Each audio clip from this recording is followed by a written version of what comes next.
நாமம் என்று விஷ்ணு ராட்சியத்தால் மூவுலகம் சென்று மும்மூர்த்திகளை கண்டு கீர்த்திகள் அனைத்தும் பெற்று எம்பெருமான் முருகப்பெருமானை கண்டு தொண்டு செய்யும் வண்ணமாக அழகு மலையாகி வேள்வி மலை சாரலுக்கு வந்து விட்டோம். நாராயண நமக. ஆகவே நம் கழகத்திற்கும் இந்த உலகத்திற்கும் கீர்த்தி அளிப்பவர் விநாயக மூர்த்தி. அவருடைய பெருமை என்ன? 5 கரத்தினை, ஆணை முகத்தினை, இந்தி நிலம்பரை போல வயிற்றினை, நந்தி மகண்டனை, ஞான கொழுந்தினை புந்தியில் வைத்தடி போற்றுகின்றோம். மூசிக வாகன மோதகஸ்த சாமரகர்ண விளம்பித சூத்திர வாமனர்ம மகேந்திர புத்திர விக்கின விநாயக பாத நமஸ்தே. திகட சக்கர சமூகம் ஐந்தலான் சகட சக்கர தாமரை நாயகன் அகட சக்கர வெண்மணி யாவரை விகட சக்கர மெய்ப்பதம் போற்றுவோம் என்றெல்லாம் போற்றக்கூடிய பாலும் தெளிதேனும் பாலும் மறுப்பு இவை நாளும் கலந்துரைக்கு நான் தருவேன். கோலம் செய் துங்க கரிமுகத்து தூமணியே நீ எனக்கு சங்கத்தமிழ் மூன்றும் தான் என்ற வகையிலே அவரை வணங்க வேண்டும்.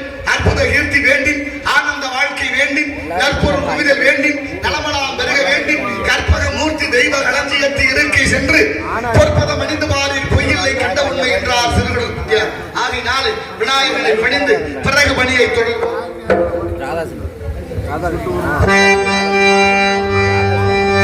தரும் பிள்ளையாரை கும்பிடுவோமே, அந்த ஆணை முக திருவடிகள் நம்பிடுவோமே.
சிவலிங்கம் என்று திருமூலர் திருமந்திரத்திலே பாடுகிறார்.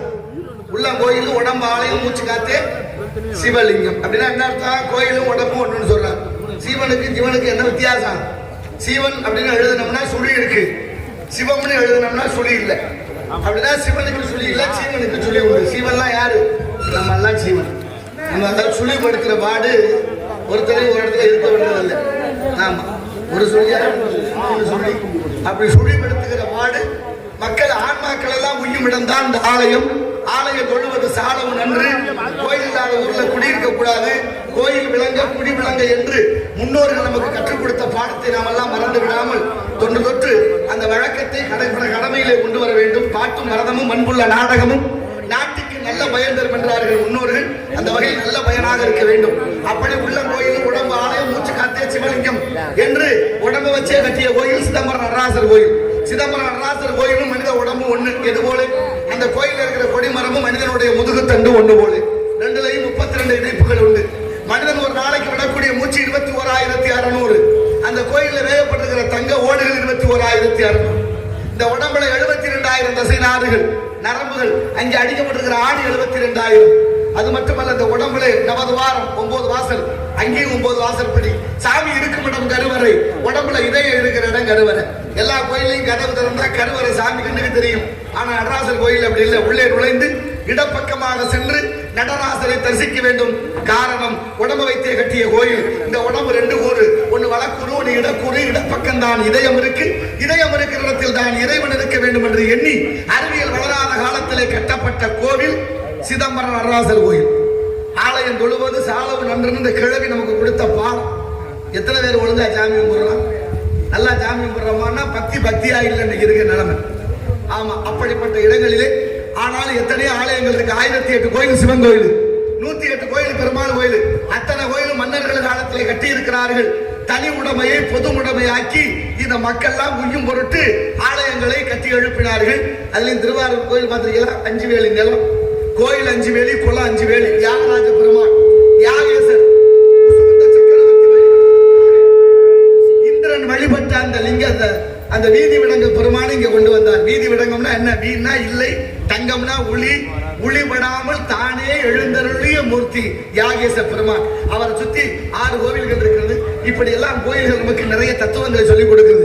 கரூர் மாவட்டம் குளித்தலை வட்டம் ஐயர் மலை, அதான் ரத்னகிரீஸ்வரர் கோயில். கோபுரத்துக்கு மேலே காகம் பறப்பதில்லை. வைத்தீஸ்வரன் கோயில், புள்ளிருக்கு வேலூர், குளத்துல பாம்பும் தவளையும் வாழாது. பொற்றாமரை குளம் மதுரை மீனாட்சி அம்மன் கோயில், மீன்கள் வாழாது, நாரை வாங்கிய வரம். இப்படி எண்ணற்ற ஆலயங்கள் நமக்கு நிறைய தத்துவங்களை சொல்லிக் கொண்டிருக்கிறது. அது மட்டுமா, கோனேரி ராஜபுரத்தில் கூடிய நடராசர் சிலையிலே கையில ரேகை இருக்கிறது. அந்த உடலிலே ஒரு மறு இருப்பது போல மருவும் இருக்கிறது. அந்த சிற்பிக்கு இட்ட கட்டளை பொழுது விடுறதுக்குள்ள சிலை செய்யணும்னு. முடியுமா? பஞ்சலோக சிலை என்பது அவ்வளவு சாதாரண விஷயம் அல்ல, எளிதான விஷயம் அல்ல. காரணம், தங்கம், வெள்ளி, இரும்பு, ஈயம், பித்தாள அத்தனையும் உருக்கி கருக்கட்டி வார்த்து எடுத்து அமைக்கணும். அது ஒரு இரவுக்குள்ள செய்ய முடியாது. 12 அடி உயர நடராசர் சிலை. மறுக்கிறார்கள். பொழுது விடுகிற போது சிலை இல்லைன்னா உடம்புல தலை இருக்காதுன்னு மன்னர் உத்தரவு. பதறி போன சிற்பி பஞ்சலோகத்தை உருக்கி கொண்டிருக்கிறார். ஒரு வயதான பெரியவர் அங்க வந்து தண்ணி கொடுங்கய்யா, தாகமா இருக்குன்னாரு. தண்ணி இல்ல வீட்டுல, பக்கத்துல அக்கராரம் போய் குடிங்கன்னாரு. அவ்வளவு தூரம் நடக்க முடியாது தம்பி, கொஞ்சம் தண்ணி கொடுங்கன்னாரு. ஐயா, பக்கத்துல குழாயில தண்ணி வருது, அங்க குடிங்கல, அங்கெல்லாம் போக முடியாது, நீ கொஞ்சம் தண்ணி கொடுப்பான்னாரு. ஐயா, நான் தாழ்ந்தவன், தண்ணி கொடுக்க முடியாதுன்னாரு. உன்னை தாழ்ந்தவன் நான் சொல்ல, நீ ஏன் சொல்ற, தண்ணி கொடுன்னாரு. தண்ணி இல்லைன்னாரு. அடுப்புல ஏதோ கொதிக்கிற, வெந்நீர் வச்சிருக்கிறியா, அதையாவது கொடுன்னாரு. இல்லையா, நடராசர் சிலை செய்யறதுக்கு பஞ்ச உலோகங்களை உருக்கிட்டு இருக்கிறான், அதை எடுத்து குடிக்க முடியாது. பரவாயில்ல, ஏதோ ஒண்ணு குடிக்கிறேன்னு எடுத்து குடிச்சு மறைஞ்ச உருவம் தான் இன்று இருக்கும் கோனேரி ராஜபுரத்தினுடைய நடராசர் சிலை. இப்படி நிறைய அதிசயங்கள் நம்ம நாட்டுக்குள்ள நிறைய இருக்கு. தஞ்சாவூர் மாவட்டம் கோயில் வெண்ணி அப்படிங்கிற ஊர்ல ஒரு ஈசன் சிவபெருமான் கரும்பீஸ்வரர் பேர் அவருக்கு. கருவறைக்குள்ள ஒரு மூட சர்க்கரையை கொட்டி வச்சாலும் எறும்பு தீண்டுவதில்லை. அதுல இருந்து ஒரு கைப்பிடி அள்ளி கோபுரத்துக்கு வெளியில போட்டாச்சுன்னா உடனே எறும்பு வருகிறதா. இந்த அதிசயம், இந்த ஆச்சரியம் இந்த நாட்டில் நடந்துகிட்டே இருக்கு. பக்கத்துல தான் புதுக்கோட்டை மாவட்டம் மணமராது தாலுகா வேந்தன்பட்டி நெய் நந்தீஸ்வரர். நந்திக்கு அபிஷேகம் செய்யக்கூடிய நெய்யில இன்றும் ஈ வருவதில்லை, எறும்பு வருவதில்லை. மீதம் இருக்கும் நெய்யை பக்கத்தில் இருக்கிற கிணற்றில ஊற்றுகிறார்கள், அதிலும் ஈ வருவதில்லை, எறும்பு வருவதில்லை. ஆந்திராவில் பங்கனப்பள்ளின்னு ஒரு இடம், பானக நரசிம்மர்னு பேரு. கோயில்ல 24 மணி நேரமும் பானகம் கரைச்சிக்கிட்டே இருக்கிறாங்க.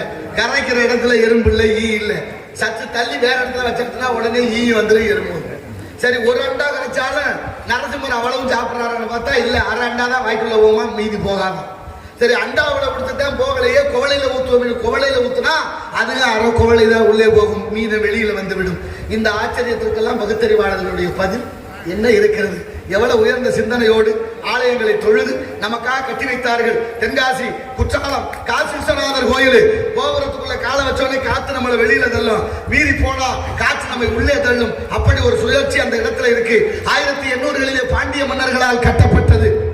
சாதாரண விஷயம் இல்ல. ஆரியகாவு கணவாய் வழியாக புதிய மலை சாரல் வழியாக வந்த காற்றை தடுத்து நிறுத்தி அமைத்திருக்கிறார்கள். என்ன ஒரு ஆச்சரியம்! ஆக இயற்கையவே மாற்றி அமைக்கும் வல்லமையும் திறனும் அறிவும் தமிழனுக்கு இருந்ததென்றால் இதை விட என்ன சான்று சொல்ல? எத்தனை கோயில்கள், அத்தனை கோயிலும் மன்னர்களாலே எழுப்பியிருக்கிறார்கள். அத்தனையும் நம்ம எல்லாம் உய்வதற்காக. சிவன் கோயில் என்னென்ன இருக்கணும்? சிவலிங்கம் இருக்கணும், நந்தி இருக்கணும், கொடிமரம் இருக்கணும், எல்லாமே இருந்தா தான் சிவன் கோயில். எதுவுமே இல்லாம ஒரு சிவன் கோயில் இருக்கு. 1008 கோயில் அதுவும் ஒரு கோயில். பாண்டிய நாட்டிலே மாணிக்க வாசகர் பிறந்தார திருவாதூர் அடிகள். அந்த மாணிக்க வாசகரால் குதிரை வாங்க போய் கட்டப்பட்ட திருப்பரந்துறை என்ற என் ஊருக்கு அருகில் உள்ள ஆவுடையார் கோவில். அங்கதான் சிவலிங்கம் இல்ல, நந்தி இல்ல, கொடிமரம் இல்ல, பாகற்காயும் அகத்திக்கரையும் படைக்கப்படுகிறது. அப்பேற்பட்ட சுவாமியினுடைய பேர் ஆத்மநாத சுவாமி. அம்பாளுக்கோ யோகாம்பாள். திருவாசகம் என்னும் தேன் பிறந்த ஊர். அப்பேற்பட்ட திருவாசகம் பிறந்த ஊர். திருவாசகத்துக்கு உருகார், ஒரு வாசகத்துக்கு உருக மாட்டார். நாகர்கோயில இருந்து கேரளா போற வழியில கேரளபுரம்னு ஒரு ஊர். அந்த ஊர்ல ஒரு அரச மரம், அதுல 4 பிள்ளையார். அதுல ஒரு பிள்ளையார் மட்டும் சரியா 6 மாதத்துக்கு கருப்பும் 6 மாதம் வெண்மையாகவும் வெள்ளையும் கருப்புமாக. 6 மாதம் பிள்ளையார் கருப்பா இருக்கும் போது அரச மரத்துல கரும்பச்சு, 6 மாதம் பிள்ளையார் வெள்ளையா மாறும் போது அரச மரத்துல வெளிர் பச்சை. பக்கத்தில் கூட தண்ணீரும் அது போல நிறை மாறி கொண்டிருக்கிறதாம். என்ன சிந்தனையோடு இந்த இயற்கை பிரபஞ்சம் நமக்கு அளித்திருக்கும் நற்கொடை. அதனால இயற்கையோடு சார்ந்து வாழ வேண்டும். பஞ்சபூதமும் நமக்கு மிகப்பெரிய வரம். அதனாலதான் நீர், நிலம், காற்று, ஆகாயம் என்று சொல்லக்கூடிய பஞ்சபூதத்தை வணங்கி வாழ்ந்தான் மனிதன். இன்னைக்கு பஞ்சபூதத்தை மீறினதனுடைய விளைவு விடிய காலம் 1 மணில இருந்து 3 மணிக்குள்ள அழிச்சே பிடிச்சி வயநாட்டை. தயவு செய்து இயற்கையை சார்ந்து வாழ்வோம். இயற்கை நம்மை வாழ வைக்கும். இந்த இடத்தின் சிறப்பை பார்க்கின்ற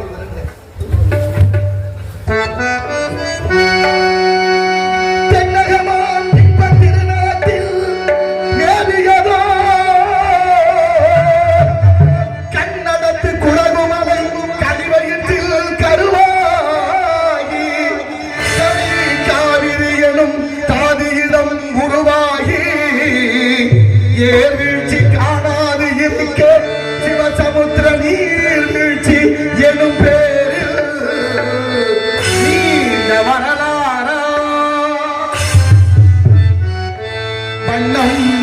பாடி ஒரு வளரென்று தாளாட்ட கண்ணம் பாடி அணை கடந்து ஆடுதாண்டும் காவிரி என பேர் பெற்று அகண்ட காவிரியாய் பின்னடந்து கரிகாலம் பேர் வாழும் கல்லணையில் கொள்ளிடத்தில் காணும் இடமெல்லாம் பெருகி வந்து தஞ்சை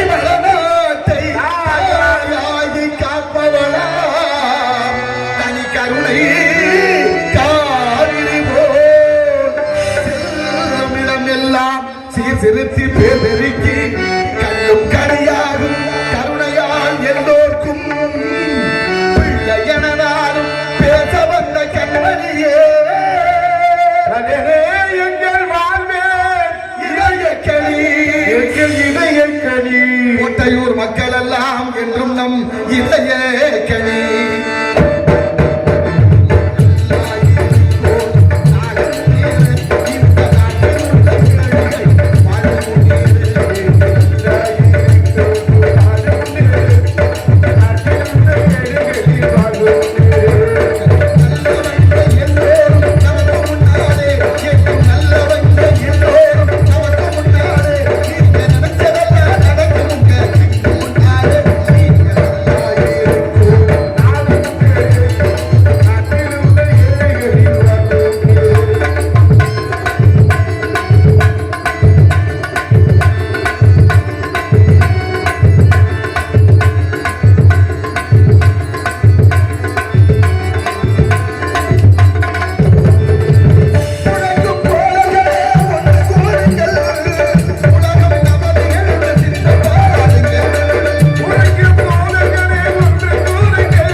கோட்டையில் அமைந்துள்ள ஆர்பிஎம் மெடிக்கல் உரிமையாளர் உஜலமுட்டி ராசா அவர்கள் எமிச்சான் பாடலை பாடிய நாரதர் அவர்களுக்கு 100 ரூபாய் அன்பளிப்பு அளித்திருக்கிறார்.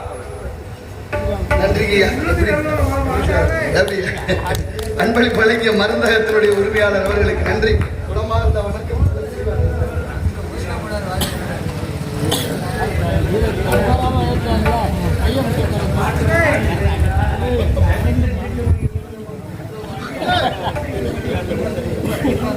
சத்தம் இல்லாத தனிமையை கேட்டு நல்ல தத்துவமான பாடல்களை நல்ல விஷயம். அது நல்ல பாடல் தான். இருந்தாலும் தப்புல வேற ஏதாவது ஒரு பாடலை பாடுவோம். இப்ப நடுத்தரமான பாடலை அன்பளிப்பு வழங்கிய அன்னார் அவர்களுக்கு நன்றி. ஆமா, எல்லோருக்கும் நன்றி நன்றி நன்றி. உளமார்ந்த வணக்கம். இடத்தின் சிறப்பை பார்க்கின்ற பொழுது அழகான இடம். இந்த அழகான இடத்திலே எம்பெருமான் முருகன் குடிகொண்டிருக்கின்றார். வந்த வினையும் வருகின்ற வல்வினையும் கந்தன் என்று சொல்ல கலங்குமே. செந்தில் நகர் சேவகா என்று திருநீர் அணிபவர்க்கு மேவ வாராதே வினை என்று அருணகிரியாருடைய வாக்கு. அருணகிரியார் பாடிய திருப்புகள் மொத்தம் 16,000. நமக்கு கிடைத்திருப்பதோ 1314. அத்தனையும் தத்துவ முத்துக்கள். முத்தை தருவி பத்தி திருநகை அத்திக்கிறது அத்திக்கிறது முத்தை தரு பத்தி திருநகை அத்திக்கிறது அத்திக்கிறது என்று அழகாக பாடு. முத்திக்கு வித்து எது எது பக்தி. என்ன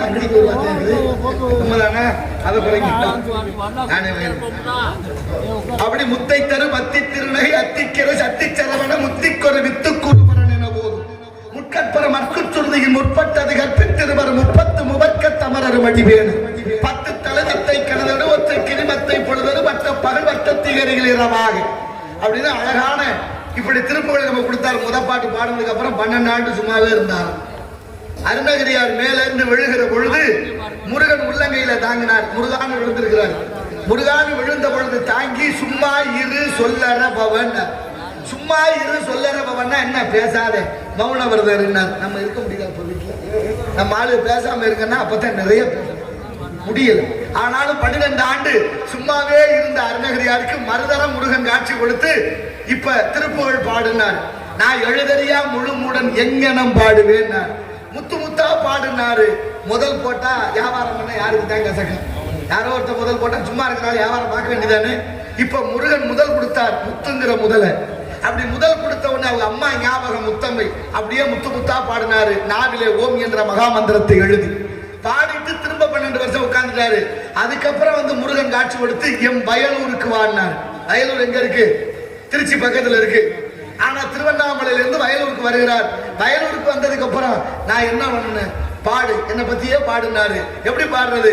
இந்த தீர்த்தத்தை பத்தி பாடு, மயிலை பத்தி பாடு, வேல் வைத்து பாடு, ஊரை பத்தி பாடுனாரு. அதுக்கப்புறம் அங்கே பாடிய 2வது பாடல் தான் கைத்தல நிலைகனி அப்பம் டபல் பரி கப்பிய கரிமுகன் அடிபேணி கச்சிட்டு மடியவர் புத்தியில் உழைப்பவர் கற்பவகனம் எனவே கடிதேகும் மத்தமும் அதிகமும் வைத்திடும் அரண் மகன் மப்பொருள் திரள் போய மத யானை அப்படின்னு அழகான 200 எழுத்துக்கள் பாடுகிறார். அது கைத்தல நிறைகனி என்ற திருப்புகழ். இதுக்கப்புறம் தான் வரிசையா ஒண்ணுன்னா ஒவ்வொரு தலங்களுக்கா சென்று பாடி திருப்புகழால் பாடப்பட்ட தலங்கள் எண்ணற்ற தலங்கள் இருக்கு. அப்படிப்பட்ட பெருமைமிகு நம்ம திருப்புகழ். அடுப்பில்லாத வீடு கூட இருந்துடலாமாம். ஆனா திருப்புகழ் ஏடு இல்லாத வீடு இருக்கக்கூடாது என்று பெரியோர்களுடைய வாக்கு. அந்த வாக்கின்படி எல்லாரும் நல்ல விதமாக வாழ்வதற்கு இறை சிந்தனை அவசியம் வேண்டும். இறை தெய்வத்தால் ஆகாதவனும் முயற்சித்தன் மெய்வருத்த கூலி தரும்னு சொன்ன வள்ளுவரே சொல்றாரு. என்ன சொல்றாரு? படிச்சாலும் படிப்பு கூட இறை சிந்தனையோடு இருக்கணும். கல்வி நமக்கு அவசியம். ஆனால் கல்வி கூட படிப்பு அந்த இறைச்சினையோடு இல்லை என்றால் கல்வி கூட கை கொடுக்காதாம். அதனால் இந்த இடத்தினுடைய சிறப்பை பார்க்கின்ற பொழுது வாடிய பெயரை கண்ட போதெல்லாம் வாடினேன் இறைவா என்று வள்ளலாறு பிறந்த பூமியிலே அடுத்த நிலம் முல்லை நிலம். அதற்கு கடவுள் எல்லாம் வல்ல திருமால். பெருமாளும் அல்ல பெருமாள் அவர்தம் திருநாளும் அல்ல திருநாள். பெருமாள் இருந்த இடத்தை இறமை நான் பறந்தெடுத்து போகிறே பார் என்று பாடினாரு. காலமேகம் அதன்படி என் பாட்டன் மகாவிஷ்ணு இங்கே முல்லை நிலத்திலே குடிகொண்டிருக்கின்றார். அந்த வலையில பார்க்கின்ற போது பச்சைமா மலை போல் மேனி பவளவாய் கமல செங்கன் அச்சுதா அமரரேரே ஆயிரம் கொழுந்தே என்ன இச்சுவை தவிர யான் போய் இந்திர லோகமாலும் அச்சுவை பெரிது வேண்டேன் அரங்கமா நகருளானே என்றெல்லாம் ஆழ்வார்கள் பாடிய பாசுரத்தின்படி எந்த சுவையும் நமக்கு வேண்டாம். அரங்கமா நகருளானே ஒரு பாதம் வந்து சேர்ந்தால் போதும். இந்திர லோகமே கிடைச்சாலும் வேண்டான்னு பாரு. 10 ரூபா கொடுத்தா போதும். நம்ம 10 ரூபா கூட கொடுத்து பாருங்க. தாங்கவே முடியாது. புகழ்றேன், வெட்டியா புகழ்றேன். உன்னை விட ஆள் இருக்கான், உங்களை மாதிரி உண்டுமா அப்படின்னு வெட்டியா புகழ்றது. அதுதான் வள்ளுவர் சொன்னார், ஒழுதுண்டு வாழ்வாரை வாழ்வார் மற்றெல்லாம் தொழுதுண்டு பின் செல்வோர். திருப்பதி மலை வாழும் வெங்கடேசா, திருப்பதி மலை வாழும் வெங்கடேசா, திருமகள் மனம் நாடும் ஸ்ரீனிவாசா, ஏழு மலை வாசா, திருப்பதி மலை வாழும் வெங்கடேசா.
அமைதி, மிக மிக அமைதி.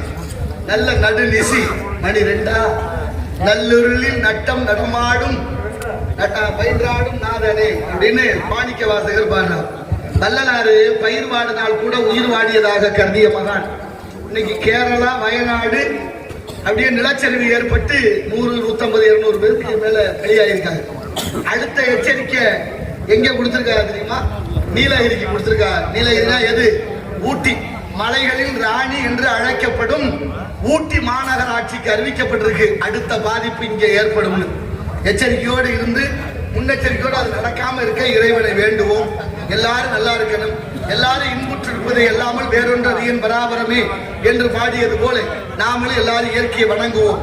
அப்படி வள்ளலாறு பயிர் வாடினால் கூட உயிர் வாடியதாக கருதிய மகான் ஒரு நாள் திண்ணையில படுத்து கிடக்கிறாரு. ஒரு களவாணி போய் உட்கார்ந்து மெதுவா காதுல இருந்த கழுக்கனை கழட்டிட்டான். காதுல 2 கடுக்கை இருந்திருக்கு, அந்த கடுக்கனை மெதுவா கழட்டிக்கிட்டே இருந்திருக்கிறேன். வள்ளலாறு முழிச்சுக்கிட்டாரு. முழிச்சவர் எந்திரிக்கல. சரி, ஏதோ இல்லாத வெளியே போயிட்டு போறான்னு கலட்டிட்டு போட்டுமேனு படுத்திருந்திருக்காரு. கொஞ்ச நேரத்துல அவருக்கு சந்தேகம் வந்துருச்சு. ஒத்த கடுக்கனை கொண்டுகிட்டு விற்க போனா வாங்குறவர் கேட்பாரு இன்னொரு கடுக்கு எங்கேயான்னு. இவன் ஏதாவது உளர்னா திருடணும்னு மாட்டிக்கிடுவானே, பாவம். போயிட்டு போறேன், கொடுக்கறது 2ஐயும் கொடுத்துருவோமேனு தூக்கத்துல புரண்டு படுக்கிற மாதிரியே வள்ளலார் புரண்டு படுத்தாராம். திருட வந்தவனுக்கு புத்தி வந்துருச்சு, உட்கார்ந்து அழுக ஆரம்பிச்சுட்டேன். வள்ளலார் எந்திரிச்சு, யார்ப்பா நீங்க உட்கார்ந்து அழுகுறிய என்னன்னு கேட்கிறாரு. அதுக்கு அவன் சொல்றேன், ஐயா நான் திருட வந்தவன், ஆனாலும் நீங்க செய்த செய்கையை பார்த்து மனம் மாறிச்சு, இனிமே இந்த தப்பு செய்ய மாட்டேன், மன்னிச்சிருங்கன்னு. உடனே வள்ளலார் சொல்றாரு, நான் மன்னிக்க முடியாது தம்பி, நீ தான் என்ன மன்னிக்கணும், நான் தான் உன்னை கையெடுத்து கும்பிடணும்னாரு. பதறி போனான் திருடன். ஐயா நான் எப்படி உங்களை மன்னிக்க முடியும்? இல்ல, இவ்வளவு நாளா அந்த கடுக்கை என் காதுல இருந்துச்சு, எனக்கு தேவையோ என்று எண்ணி இருந்து விட்டேன். இப்பதான் புரியுது, இதுவும் உனக்கு உதவாது என்று உணர்த்த வந்த கடவுளப்பா நீ, உன்னை நான் கும்பிடுறேன், என்ன நீ மன்னிச்சிருந்தாரா? மனசு யாருக்காவது வருமா? எப்படி இந்த உயர்ந்த எண்ணம் அது சென்னையில தங்கி இருக்கிறாரு. ஒரு வீதி வழியா எப்போதும் போறது வழக்கம்.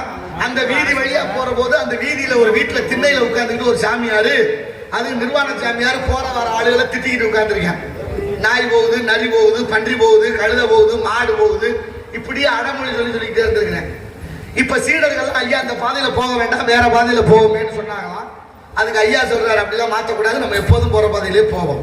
அது மாதிரி வள்ளலார் அந்த பாதையில போறாரு. வள்ளலார் அந்த சாமியார் இருக்கிறத கடந்தோன்னு அவர் சொன்னாரா, இதோ மனிதர் போகிறார் என்று. அப்படின்னா மனிதர்கள் மனிதராக, மனிதர்கள் மாணிக்கமாக, மனிதர்கள் தெய்வமாக வாழ்ந்த மகான் கடலூர் மாவட்டம் மருதூரில் பிறந்த வள்ளல் பெருமானார் ராமலிங்கம் பிள்ளை. அருட்பெருஞ்சோதி, அருட்பெருஞ்சோதி, தனிப்பெருங்கருணை, அருட்பெருஞ்சோதி என்று அந்த உயிர்களை நேசித்த மகான். அவர் மேலே வழக்கு, அவர் மேலே வழக்கு. என்னன்னு வழக்கு? கடலூர் நீதிமன்றம், நீதிபதி வெள்ளக்காரன், வழக்கறிஞர் முத்துசாமி ஐயர். ஆனால் நீதிமன்ற உத்தரவு வள்ளலார் நீதிமன்றத்துக்கு வரணும்னு வழக்கு தொடுத்தவர் ஆறுமுக நாவலர்.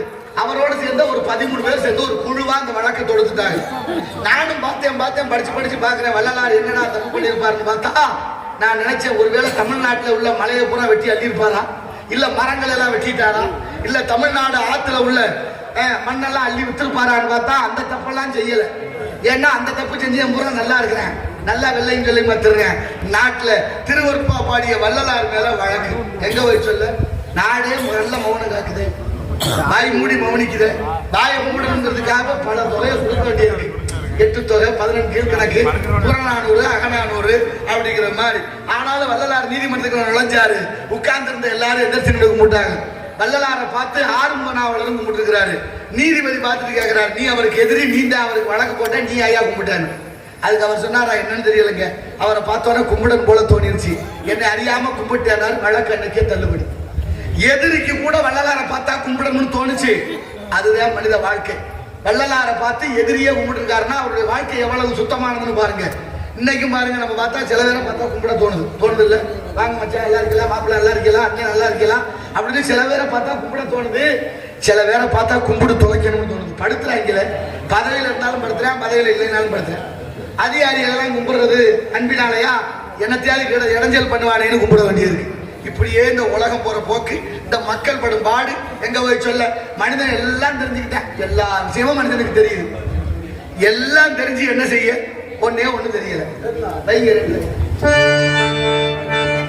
மனிதன் எல்லாம் தெரிந்து கொண்டான், பாடு வகை புரிந்து கொண்டான். இருந்த போது மனிதனுக்கு ஒன்று மட்டும் தெரியவில்லை.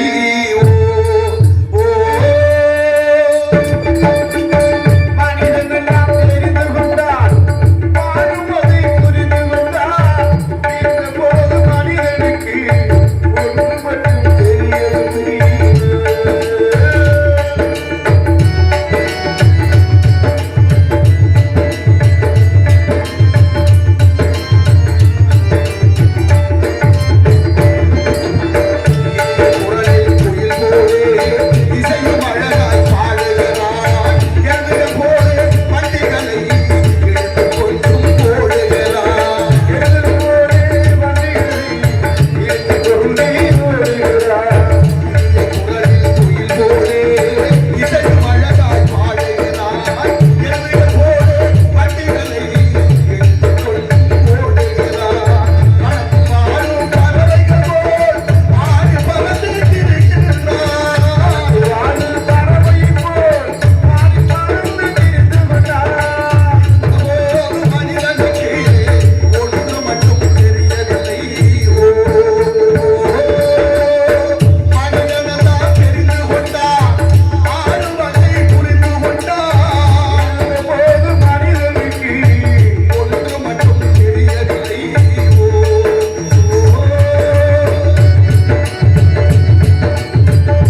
நன்றி நன்றி. கைதட்டி அண்ணா அவர்களுக்கு நன்றி. கைதட்டி அத்தனை உள்ளங்களுக்கு நன்றி. இதுதான் முடிஞ்சிருக்கா போங்க. நின்று விட்டது அப்படின்னு சொல்றியா? ஆமா. மறந்தவரை இயக்க செய்யுங்கள். உள்ளத்தில் நல்ல உள்ளம் பாடுவோம் பாடுவோம். நல்ல உள்ளங்கள்லாம் இருக்கிறது. இந்த பள்ளத்தின் ஆடி தண்ணீர் செல்ல நல்ல உள்ளத்தின் ஆடி கண்ணியவான்கள் செல்வார்கள் என்பது பொதுவான வாக்கு. அந்த வகையிலே இடத்தின் சிறப்பை பார்க்கின்ற பொழுது வாத்தியாருக்கு ஒருத்தர் வேலை இல்லாம இருந்திருக்கிறார். ரொம்ப காலமா வேலை இல்லை. வாத்தியாருக்கு பட்டப்படிப்பு படிச்சுட்டாரு. கல்யாணம் ஆயிடுச்சு. வீட்டுக்காரமா பார்த்துட்டு என்னையா வாத்தியார் படிச்சேன், ஒண்ணு முன்னியமுள்ள வேலைக்கு போல வீட்டுல இருந்துட்டு வேற ஏதாவது வேலையை பார்க்க கூடாதான்னு கேட்குது. அவர் போக வேற ஏதாவது வேலை தேடலான்னு போயிருக்கிறார். போற வழியில ஒரு மாடு கட்டி கிடக்கு. மாட்டுக்கு பக்கத்துல ஒரு விளம்பர பதாகை இருக்கு. அந்த விளம்பர பதாகையில என்ன எழுதிருக்குன்னா, மாட்டை சிரிக்க வைக்கணும், அழுக வைக்கணும், அத்தனை ஓட வைக்கணும். 1,00,000 ரூபாய் பரிசு. பெரிய தொகை இல்லையா? 1,00,000 ரூபாய். வாத்தியார் பார்த்தாரு. மெதுவா அந்த போட்டியில கலந்துக்கிட்டோம்னா எப்படியாவது 1,00,000 ரூபாய் கிடைக்கும் அப்படின்னு போய் அந்த போட்டியில கலந்துக்கிட்டு மாட்டு பக்கத்துல போய் உட்கார்ந்து ஏதோ சொல்லியிருக்காரு. மாடு சிரிச்சிருச்சு. அப்புறம் என்ன சொன்னாருல, மாடு அழுக ஆரம்பிச்சிருச்சு. அப்புறம் ஏதோ சொல்லியிருக்காரு, கத்துக்கிட்டு ஓடிடுச்சு. இப்ப 1,00,000 ரூபாய் பரிசு வாங்கிட்டு வீட்டுக்கு வந்தாரு. வீட்டுக்காரமா கேக்குது, திடீர்னு 1,00,000 நாடு வர்றாங்க. வரல அப்படியா? கண்டே வருது. நாட்டுல ஒரு கோடி 2 கோடி வணக்கம் வைக்கிறீங்க. நடக்குது இந்த நாட்டுல. சட்டப்படி செஞ்சா எவ்வளவு பெரிய தப்பு வேணாலும் செய்யலாம். இந்த நாடு போற போக்கு எங்க போய் சொல்றது? ஊருக்குள்ள சீட்டாடுனா புடிச்சு கொண்டு உள்ள வைக்குது காவல்துறை. ஊருக்குள்ள சீட்டாடுனா புடிச்சு உள்ள வைக்கிற காவல்துறை இந்த அலைபேசிங்கிற செல்போன்ல ஆன்லைன் ரம்மீனு கொண்டு வந்து 150 பேருக்கு செத்து போயாச்சு. காவல்துறை 2 பேர் அதை நிறுத்த முடியலையே. அப்ப சட்டப்படி எது வேணாலும் செய்யலாம் தானே? சட்டப்படி செஞ்சா செய்யலாம். சட்டத்தை இங்க போய் சொல்ல. இப்ப கேட்டுச்சு அந்த அம்மா 1,00,000 ரூபாய் எப்படியா வந்துச்சுன்னு கேட்டுச்சா? அவர் சொன்னாரு, ஒண்ணு இல்லாம ஒரு மாடு கட்டி கிடந்துச்சு, ஒரு போட்டி அறிவிச்சிருந்தாங்க. அந்த போட்டியில கலந்துட்டே 1,00,000 ரூபாய் பரிசு. என்னையா சொன்னேன்? மாட்டை சிரிக்க வைக்கணும், அழுக வைக்கணும், அத்துக்கிட்டு ஓட வைக்கணும்னாங்க. அப்படியா? மாடு சிரிக்கிற அளவுக்கு நீ என்ன பண்ணான்னு கேட்டுச்சு. அவர் சொன்னாரு, வாத்தியார் படிச்சவரு. மெதுவா மாடு பக்கத்துல போய் உட்கார்ந்து கேட்டேன், என்ன தெரியுதா நான் தான் வாத்தியாருன்னு. நீ எல்லாம் வாத்தியாரானது நக்கலா சிரிச்சிச்சு. அப்புறம் நீ என்ன படுத்துற பாட்டையும் நான் பட்ட கஷ்டத்தையும் சொன்னேன். அதுக்கே மனசு தாங்கல, கண்ணீர் விட்டு அழுதுச்சு. அப்புறம் கேட்டேன், வாத்தியார் வேலை வேணா ஒரு காலேஜுக்கு வாத்தியார் போதும் சாமினா ஓடியே போச்சு. நிலைமை எப்படி இருக்குதா? ஆசிரியர் பணி மிக மகத்தான பணி. ஒரு மாணவன் வெள்ளை தாள் போன்றவன். அந்த மனசு தூய்மையான உள்ளம், வெள்ளை மனசு, பிஞ்சு மனசுல நல்லது விதைக்கணும், நஞ்சு விதைக்க கூடாது. இந்த நாடு என்ன செய்து கொண்டிருக்குன்னு அறிவார்ந்த தமிழ் சமூகம் சிந்திக்கணும். அப்பேற்பட்ட மாணவர்களை குற்றங்களை களைந்து இந்த சமுதாயத்திலே நல்லவனாக காட்டுவதா ஆசிரியர் பணி. அதனாலதான் ஆசிரியர்னா குற்றம், ரியர்னா களைவது, குற்றங்களை களைவதனாலே அவருக்கு ஆசிரியர் என்ற பெயர். ஆனா நிலைமை அப்படியா இருக்கு. இன்னைக்கு பள்ளிக்கூடத்துல உடனே பிள்ளைய விடும்போதே அவங்க அப்பா சொல்றாரு, வாத்தியாரையா இந்த பையனை படிக்க வைங்க, ஏதுக்கு கொஞ்சம் கவனமா இருங்க, பையன் ஒரு மாதிரியான ஆளு, நாளைக்கு என்ன குறை சொல்லாதுன்னு சொல்லி விட்டாங்க. அப்புறம் மாத்தியார்களுக்கு மாணவர்களுக்கு ஒற்றுமை வரும். நம்ம எல்லாம் படிக்கும் போது வாத்தியார்கள் அடி வச்சாங்க. இந்த கையில இந்த பக்கம் அடி வாங்கினா திருப்பி வச்சு இங்கிட்ட அடி வாங்கினா ஐயோ இப்படியே தேய்ச்சிக்கிட்டே ஓடுது, ஞாபகத்துக்கு வருது எனக்கு அதெல்லாம். அப்படின்னா நம்மளெல்லாம் வாத்தியார்கள் அடிச்சு காவல்துறையில புகார் பண்ணிருந்தா எந்த வாத்தியாராவது ஊருக்குள்ள நடமாட முடியுமா? ஒருவேளை நம்மளெல்லாம் அடிக்காம விட்டுருந்தா நம்ம இந்த அளவுக்காவது வந்திருப்போமா? எவ்வளவு ஒற்றுமையோடு இருந்தா? இன்னைக்கு நிலைமை அப்படி இல்லை. பாட புத்தகத்துல என்ன நடந்துச்சு தெரியுமா? நான் ஏற்கனவே திருவாரூர்ல ஆண்ட மன்னன் பேரு மனு நீதி சோழன். மனு நீதி சோழன் வீதி விடங்கன்னு அவருக்கு ஒரு மகன் இருந்தார், ஒரே பிள்ளை. வெகு நாட்களுக்கு பிறகு ஈசனுடைய அருளால் அந்த தியாகேச பெருமான் வீதி விடங்கனுடைய அருளால ஒரு குழந்தை பிறக்குது. அந்த குழந்தைக்கு வீதி விடங்கன்னே பேர் வைக்கிறாரு. அவர் சிறு வயதா இருக்கும் போது தேர் ஓட்டி விளையாடுறாரு. அந்த தேர் ஓட்டுறது ராஜ வீதியில தேர் ஓட்டி வரும்போது மன்னன் மகன் வீதி விடங்கன் ஓட்டிய தேர்காலில் சக்கரத்துல வந்து ஒரு கன்றுக்குட்டி அடிபட்டு இறந்து. இது வரலாறு. கன்றுக்குட்டி இறந்து போச்சுன்னு கன்றுக்குட்டியை இழந்த பசுமாடு தாய் பசு மன்னன்கிட்ட நீதி கேட்க போகுது. அந்த நீதிப்படி மன்னனும் நீதி வழங்கினார். உன் பிள்ளை எப்படி தேர்காலில் இட்டு இறந்து நீ துயரப்படுறியோ அதே துயரத்தை நானும் அடைவேன் என்று தன் மகனை தேர்காலில் இட்டு கொன்றான் என்பதுதான் வரலாறு. நம்ம பாடப்புத்தகத்துல இருந்து படிச்சோமா? அதுதான் மனுநீதி சோழன். மனுநீதி, இந்த நீதியை தற்காத்து வைத்திருந்த மனுநீதி சோழனுடைய வரலாறு பாட புத்தகத்துல இருந்துச்சு. இன்னைக்கு இருக்கா? அதெல்லாம் எடுத்தாச்சு. அதெல்லாம் எடுத்துட்டு என்ன வச்சிருக்காங்க பாட புத்தகத்துல தெரியுமா? சீட்டாடுவது எப்படின்னு கத்துக்கிற வச்சாச்சு பாடம். சீட்டாடுவது எப்படின்னு வச்சாச்சு. எப்படி இன்னும் ஒரு வருஷத்துல சாராயம் காய்ச்சறது எப்படின்னு வச்சாலும் வைப்பாங்க. எவ்வளவு பெரிய பெருமை இந்த நாட்டோட பெருமை. வீர வரலாற்றுகள் எல்லாம் இல்லை, ஒண்ணுக்கு உதவாதது எல்லாம் வச்சு நமக்கு என்னதுக்கு பெரிய எடுத்து போலாம் ஆரம்பத்தில் கோழி விட்டு அன்னைக்கு தெரியுமா உங்களுக்கு? ஒரு பாட்டி வட சுட்ட கதை படிச்ச மனம் எல்லாம் 1வது 2வது கவனிக்க 1வது 2வது படிக்கும் போது நமக்கு பாட்டி வட சுட்ட கதை இருந்துச்சா? அந்த கிழவி வடை சுடுவா, கிழவிக்கு தெரியாம ஒரு காக்கா வந்து வடையை தூக்கி ஓடி போயிடும். அது மரத்து மேல உட்கார்ந்து இருக்கும், அங்க ஒரு நரி வரும். நரி வந்து காக்காயை பார்த்து சொல்ல, நீ ரொம்ப அழகா இருக்கிற, உன் குரல் ரொம்ப இனிமையா இருக்குன்னு எல்லாரும் பேசிக்கிறா. ஒரு பாட்டு பாடுது, காக்கா அதை நம்பி வாய போனாக்கா வடை கீழே விழுக நரி தூக்கிட்டு ஓடி போயிடும். இதுதான் பாட புத்தகத்துல இருந்துச்சு. என் அறிவார்ந்த தமிழ் பெரியோர்களே, இந்த பாடத்தின் மூலமா நம்ம கத்துக்கிட்ட விஷயம் என்ன? நமக்கு கத்து கொடுத்த கருத்து பாட்டியை ஏமாத்த காக்கையை சொல்லி கொடுத்து, காக்கையை ஏமாத்த நரிக்கு சொல்லி கொடுத்து, அந்த பாடத்தை படிச்சுட்டு இந்த நாட்டுல ஒருத்தவங்க உண்மையால பூரா ஒருத்தர் ஏமாத்திட்டே இருக்கு. மனுஷன் சாப்பிடுறாண்டா தம்பி பையில மாறுவதப்போ தீர்வதப்போ நம்ம கவலைன்னு பட்டுக்கோட்டையார் பாடிய வாசகம் தான் ஞாபகத்துக்கு வருது. இந்த பாடம் இதே கதை கொஞ்சம் மாத்தி சைனாவில் வச்சிருக்கேன். கம்யூனிஸ்ட் நாடு, கம்யூனிஸ்ட் கொள்கையை பின்பற்ற நாடு, அவன் பிள்ளைகளுக்கு பாட புத்தகத்துல அந்த கதையை வச்சிருக்கேன். அங்கேயும் ஒரு பாட்டி வடை சொல்றான், அங்கேயும் ஒரு காக்கா வருது. ஆனா திருட சொல்லி கொடுக்கல. பாட்டி கிட்ட போய் காக்கா பேசுது, பாட்டி பசிக்குது வடை இருந்தா தர்றியா அப்படின்னா என்ன அர்த்தம்? பசிச்சா கேட்கலாம்னு சொல்லி கொடுக்குறான் பிள்ளைகளுக்கு. அடுத்தபடியா பாட்டி சொல்றா, ஓ பசி எனக்கு புரியுது, ஆனா பத்த வைக்க விறகு ஈரமா போச்சு, நான் என்ன செய்ய முடியும், அடுப்பு பத்த வைக்க முடியல. உடனே காக்கா சொல்லுது, கவலைப்படாத பாட்டி, நான் தங்கி இருக்கிற கூட்டுல ஈரம் இல்லாத குச்சி இருக்கு, விறகு கொண்டாந்து விறகு கொண்டாந்து கொடுக்குது, உழைக்க சொல்லி கொடுக்குறான். உழைத்தால் ஊதியம் பெறணுமே. உடனே கேட்குது, பாட்டி விறகு கொடுத்தல வடை விடு சீக்கிரம் சுட்டு அப்படின்னு அந்த கிழமை மெதுவா வடையை சுட்டு ஒண்ணு கொடுத்தா, வாங்கிட்டு போய் மரத்துல உட்காந்துச்சு. சோதனையை பாருங்க, அங்க ஒரு நரி வந்துச்சு. ஆனா அந்த காக்கா ஏமாறல. ஏன்? இந்தியா காக்கா, குறிப்பா தமிழ்நாட்டு காக்கா வாய பிளந்திருக்கும். அது சைனா காக்கா வளைய காலுக்குள்ள வச்சுக்கிட்டு கா கா கடை என்று கத்தியது. மொத்த காகம் ஒன்று கூடி நரியை அடித்து துரத்தியதாக பாடம் முடிவடைகிறது. அது பாடமா இது பாடமா? எப்படி நம்ம பிள்ளைகளை சரியா இருக்கும் சொல்லுங்க நீங்க. எது பாடம்? பாடம் பசுமரத்தான பிள்ளைகளுக்கு வைக்கிற பாடம் இருக்கு. இன்னைக்கு ஒரு விஷயம் தெரியுமா? இன்றைக்கு உள்ள இளைஞர்களுக்கு 5 லட்சம் பேருக்கு தமிழ் எழுத படிக்க தெரியாது. தமிழ்நாட்டுல 5 லட்சம் பேர்களுக்கு, இன்றைய சமுதாயங்களுக்கு 5 லட்சம் பேருக்கு எழுத படிக்க தெரியவில்லை. தமிழ்நாடு தானே, தமிழர்கள் தானே வெற்றி தலை முடிய வேண்டாமா? 5 லட்சம் பேருக்கு தமிழ் தெரியவில்லை என்றார். எவ்வளவு பெரிய வேதனை. நாங்க தான் தமிழ் வளர்த்தோம். என்ன பதில் சொல்றது? 11ஆம் வகுப்பு 12ஆம் வகுப்பு பாட புத்தகத்துல தமிழ் மொழி பாடமாக இல்லை, விருப்ப பாடமாக மாறி இருக்கு. யாராவது மொழி பாடமாக இல்லை, தமிழ்நாட்டுல மொழி பாடம் இல்லை, தமிழ் விருப்ப பாடம். அப்படின்னா என்ன அர்த்தம்? விரும்பினா படித்து போயிட்டே இருக்காங்க. எவ்வளவு பெரிய கேவலம்.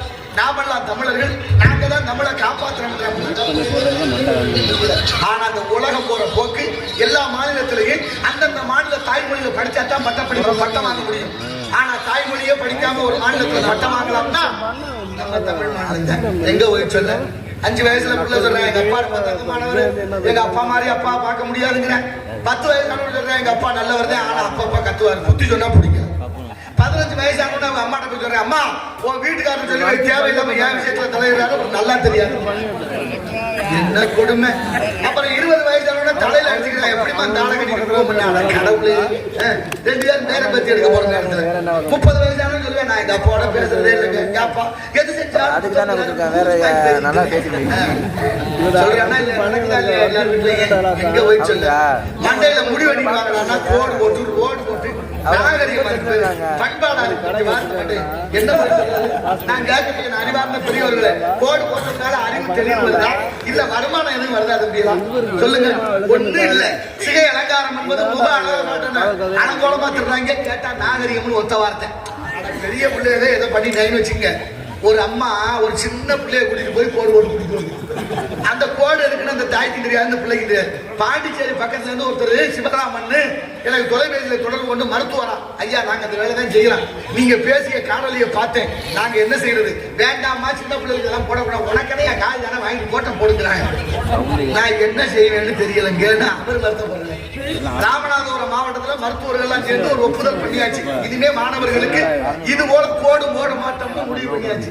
ஆனால் நான் நினைக்கிறேன் இந்த சிந்தனை நமக்குள்ள ஒழுக்கம், நல்ல பண்பாடு, நல்ல நாகரிகம். நான் அயல் நாடெல்லாம் போயிட்டு வந்தேன், சிங்கப்பூர் மலேசியாலாம் போய் வந்திருக்கேன் வருஷம் இப்பவும் போவேன். ஆனாலும் பாருங்க அங்கெல்லாம் ஒரு வாகனத்துக்கு இன்னொரு வாகன இடைவெளி எவனும் அந்த சத்தம் கொடுக்கறதே இல்லை. நம்ம சொல்றோம்ல ஆரம்பம் சொல்றோம்ல அந்த சத்தமே வராது. எத்தனை பேர் பேருந்துக்கு நின்னாலும் வருஷப்படிதான் போய் ஏறுறேன், யாரும் இடிச்சுக்கிட்டு போய் ஏறுறது இல்லை. யாராவது இருந்தாலும் ஒரு ஒழுக்கத்தை கடைபிடிச்சு கொடுக்குறேன், பள்ளிக்கூடத்துல இருந்து கத்துக் கொடுக்குறேன். ஒரு நாட்டோட வளமை அந்த வகுப்பறையில் தீர்மானிக்குது. படிச்ச இத்தனை பேர் இருந்தும் இந்த நாடு தறிகட்டு தெரியுது. எதுக்கு? என்ன காரணம்? நீங்க ரொம்ப வேண்டாம். தொடர் வண்டின்னு ஒண்ணு இருக்குல்ல, தொடர் வண்டி என்னமாப்ல நீங்க சொல்லணும், பழக்கணும், ஒழிக்கப்படாது. இந்த கொடுமை எங்க போய் சொல்லுவேன். ஆமா, அந்த காலத்துல ஆங்கிலத்துல பேசிட்டு தமிழ்ல விளக்கம் சொன்னான். இப்ப தமிழ்ல பேசிட்டு ஆங்கிலத்துல விளக்கம் சொல்றோம். எப்படி மாறி இருக்கிறோம் பாருங்க. நம்ம கொடுமை இல்லையா இதெல்லாம்? அப்ப தொடர் வண்டிங்கிற ரயில் போட்டி வண்டி போகுது இல்ல, வண்டி போறது இங்கிட்டு இருந்து அங்கிட்டு போனா அங்கிட்டு இருந்து இங்கிட்டு வரணும், அந்த கதவு சாத்திடுவாங்க. அப்ப அங்க இருந்து வரவங்க எந்த பக்கம் நிக்கணும், இங்க இருந்து வரவங்க எந்த பக்கம் நிக்கணும்? அவங்க பக்கம் நிக்கணும் இல்ல, இட பக்கம் தானே நிக்கணும். ஆனா அப்படி நிக்கிறமா? இப்ப இங்க மொத்தமா போய் அடைச்சுக்கிறேன், படிச்சவன்ல இருந்து படிக்காத வரைக்கும். என்ன பண்பாடு! இந்த அடிப்படை அறிவு கூட ஒழுக்கமா நம்ம நடந்துக்கிறது சிந்தனை இல்லாத அளவிற்கு இந்த நாட்டை மாற்றி வைத்தது நமக்கு. என்னதுக்கு பெரிய அரமணை கோழி விட்டு அம்பிகளை உடைக்கும் உள்ளத்தில் நல்ல உள்ளத்தை உள்ளத்தில் நல்ல உள்ளம் உணங்காதென்பது வல்லவன் மகத்தரடா. கண்ணா வருவதை எதிர்கொள்ளடா. உள்ளத்தில் நல்ல உள்ளம் உறங்காதென்பதை வல்லவன் மகத்தரடா. கண்ணா வருவதை எதிர்கொள்ளடா.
தமிழன் தான் உலகத்துக்கே வீரமும் அறிவும் சொன்னது தமிழ் சமூகம் என்பது உலக இருக்கிறது.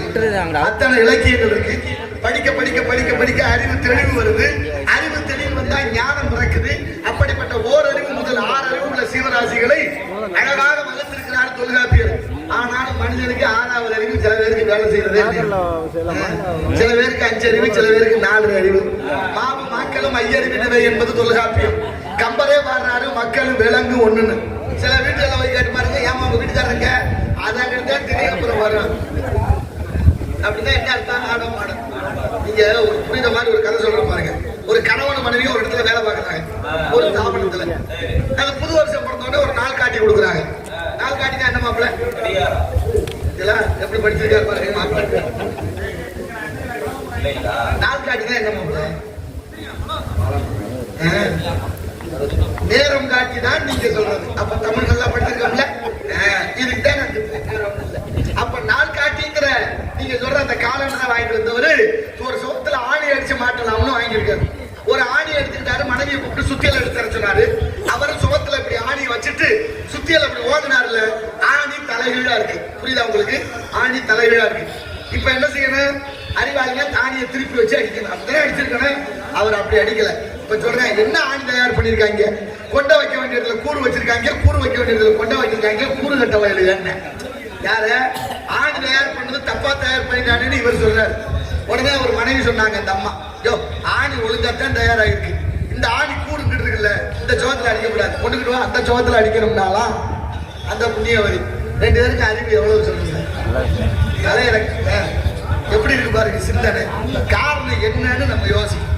இந்த மேடை இவ்வளவு அகலமா இங்க முன்னால வச்சபடி பின்னால இடமே உட்கார முடியும். அங்கிட்டு ஒரு இடைவெளி, இங்கிட்டு ஒரு இடைவெளி, இன்னும் கொஞ்சம் சேர்த்து வச்சுக்க கூடாதா? இந்த பொறியாளரே ஒன்றும் சொல்ல வேண்டாம். நமக்கு என்னதுக்கு பெரிய இடத்து போலாம், அரமணை கோழி உண்டு அப்படிங்கிற ஒரு ஒரு விழா நடத்துற இடம் உள்ள 10 பேர் உட்காரணும் அப்படின்னா கொஞ்சம் கூடுதலா வச்சா என்ன கெட்டா உலக அறிவாளிய கூட இங்கதான் இருக்காங்க. நம்ம ஒண்ணு சொல்லுது.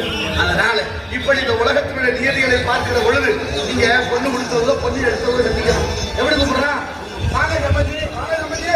ஆமா சம்மந்தினா அவன் சோறு நின்று போறாரு பாருங்க. சம்மந்திகளை உச்சரிப்பே தப்பு. சம்மனா நல்ல மந்தினா குரங்கு, வாங்க நல்ல குரங்கேங்கிறான். அவரை ஆமா குரங்கேன்னு சோறு நின்று போறாரு. அப்படியா சொல்றது?